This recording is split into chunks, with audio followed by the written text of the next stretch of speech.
The South China Sea was holding its breath. Invisible boundaries stretched across the waves, drawn not on maps, but on radars and screens and mines.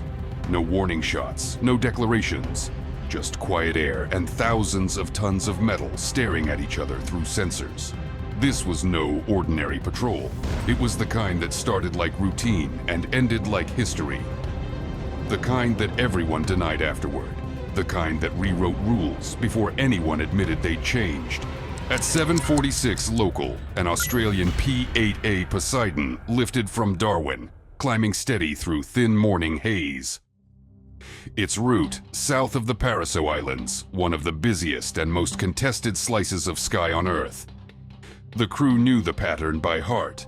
Standard maritime sweep, overlapping tracks, radar mapping of distant hulls. But this time, the payload was different. Beneath its belly sat a prototype sensor array linked to a new artificial intelligence threat library. The mission was simple in words, complicated in meaning. Test the array against live targets without triggering an international incident. For 2 hours, the Poseidon moved like a ghost through the sky. The sea below was a mosaic of blue and steel, cargo ships crawling along invisible highways. Then the warning came. The ESM panel picked up a spike on L-band frequencies. A coded burst that didn't belong to civilian traffic. Seconds later, a radar sweep hit them broadside. Long range, high power, deliberate. The tactical coordinator read the signal fingerprint aloud. Russian origin, installed on Chinese-built hardware. That meant a Su-35 or the new J-16 variant. Someone had just found them. The order came from the left seat, calm but firm. Maintain course, no reaction.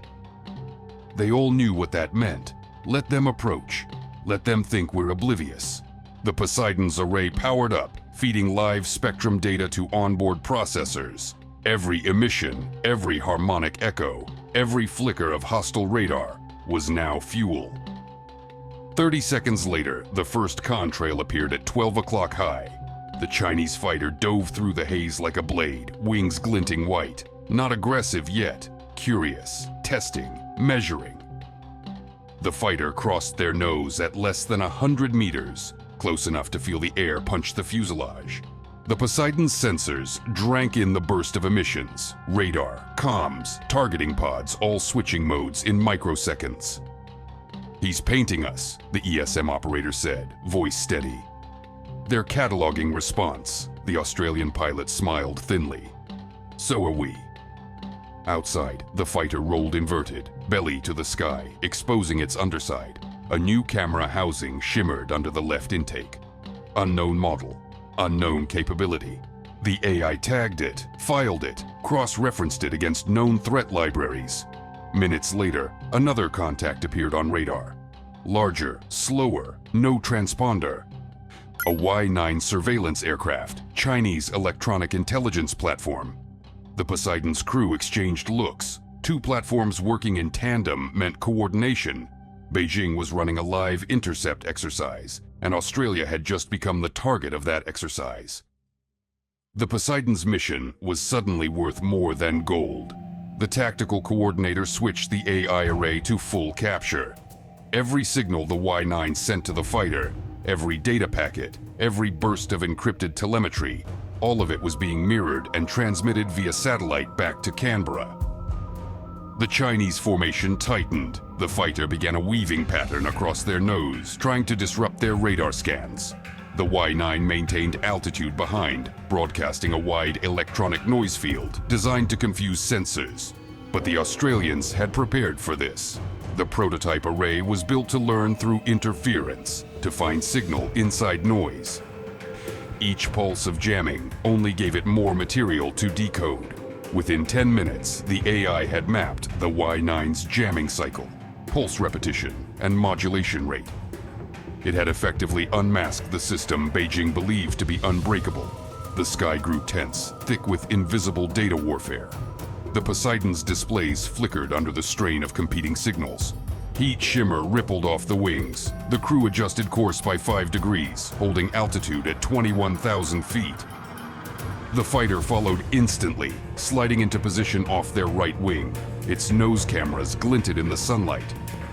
The pilot inside raised a hand briefly, palm outward, a gesture that said, "Stop." The Australians didn't. Instead, the P-8's optical turret locked on. The image feed zoomed until the Chinese pilot's helmet filled the frame. His call sign stenciled in Cyrillic letters. Training exchange with Russian advisors confirmed.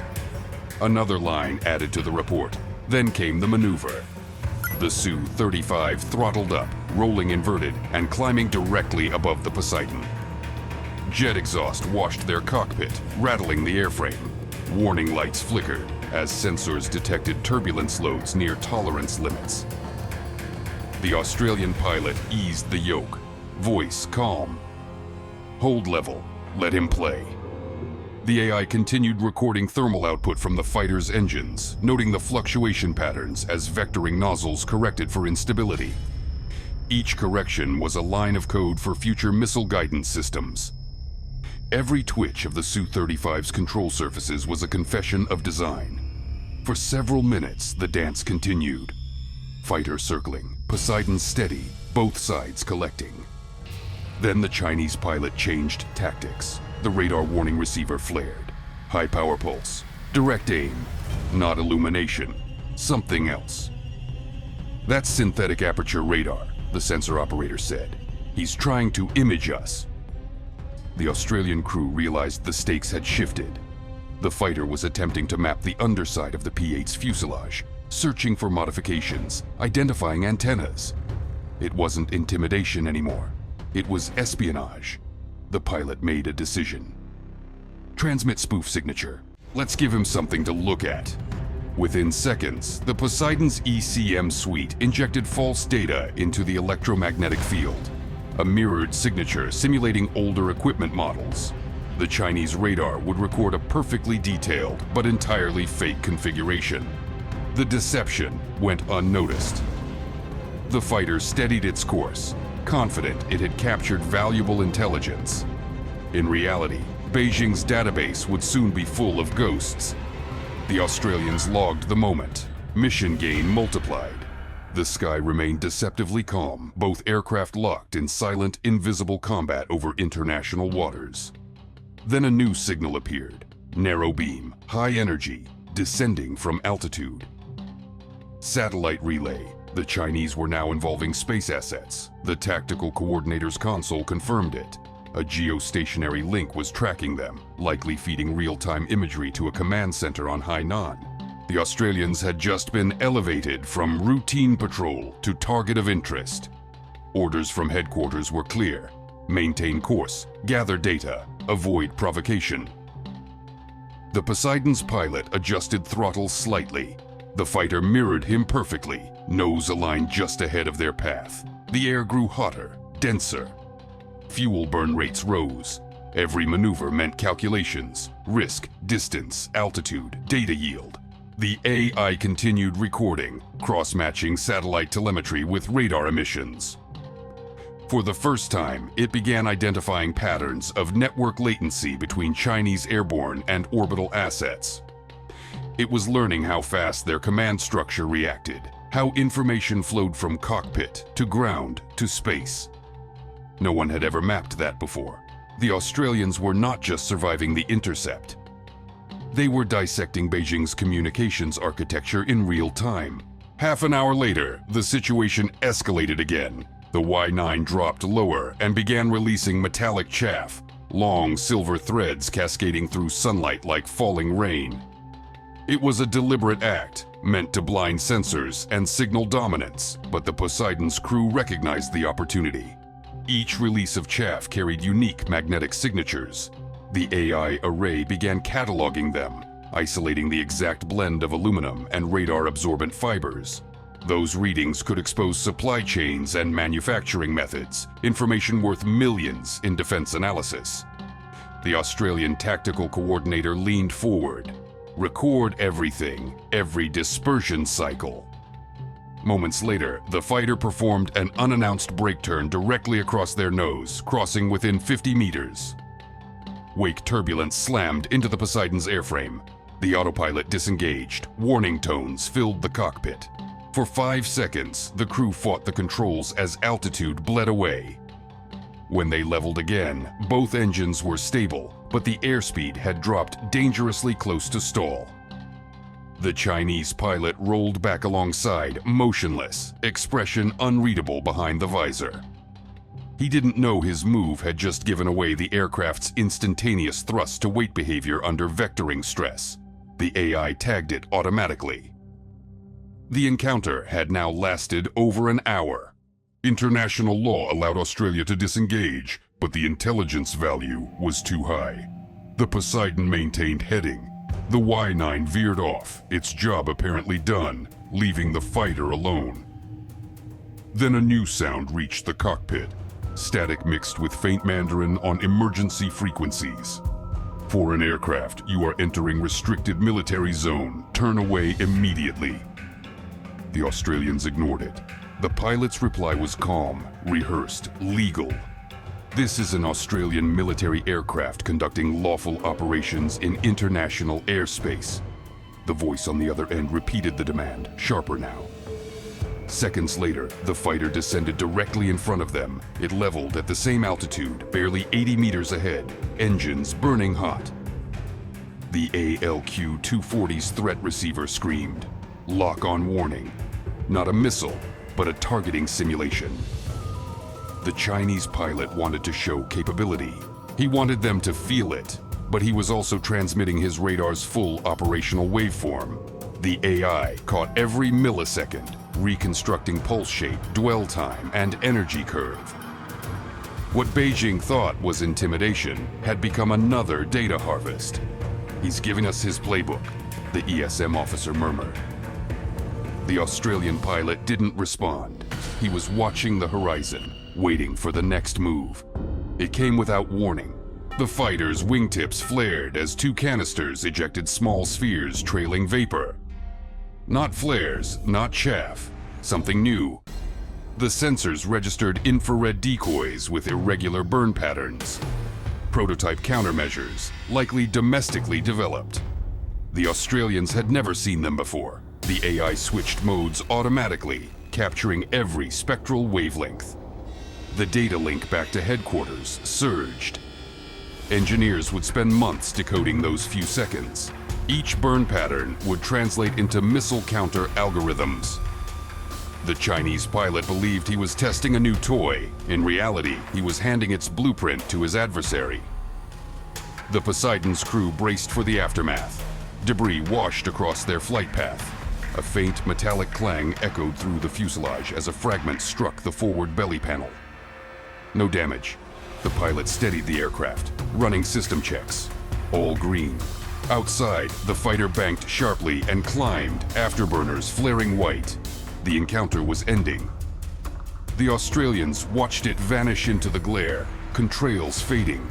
Silence returned to the cockpit. The mission wasn't over yet. The AI was still processing terabytes of data. They maintained altitude for another 40 minutes, verifying transmissions. Satellite uplink stable. Signal integrity confirmed. The tactical coordinator sent the coded message, "Package secure." That phrase meant every byte had reached fleet headquarters. The P-8's engines hummed steady, their tone low and exhausted. The crew exchanged looks, silent understanding passing among them. They had just witnessed the most aggressive intercept in years and turned it into a complete intelligence victory without firing a shot. When they finally turned north toward home, the South China Sea looked deceptively calm. The sunlight shimmered off wavetops as if nothing had happened. But in Canberra, servers were already unpacking data streams, radar profiles, jamming signatures, satellite coordination traces, and countermeasure thermals. Analysts would build models for years based on what that single crew had captured. Beijing would celebrate a successful warning mission. They'd say they chased off an intruder. They wouldn't realize they'd just exposed their most sensitive defense systems in full detail. By the time the Poseidon landed at Darwin, night had settled. The engines wound down in low whines, the crew stepping into humid air, faces streaked with salt and fatigue. The debriefing lasted until dawn. Every sensor log, every radio call, every flicker of radar energy was cataloged. Intelligence officers called it one of the cleanest data captures in recent memory. The phrase written at the top of the classified report summed it up perfectly. Hostile intent demonstrated. Strategic gain achieved. Engagement successful without engagement. In the end, the Chinese pilot believed he had drawn a line in the sky. He thought he'd forced a retreat, proven control over disputed airspace. What he'd actually done was open a window. For 10,000 feet and 100 minutes, he showed Australia exactly how his Air Force thinks, reacts, and fights. He turned secrecy into transparency, power into exposure. And when the clouds closed behind him, the South China Sea exhaled again. Quiet, indifferent, holding its breath for whoever came next.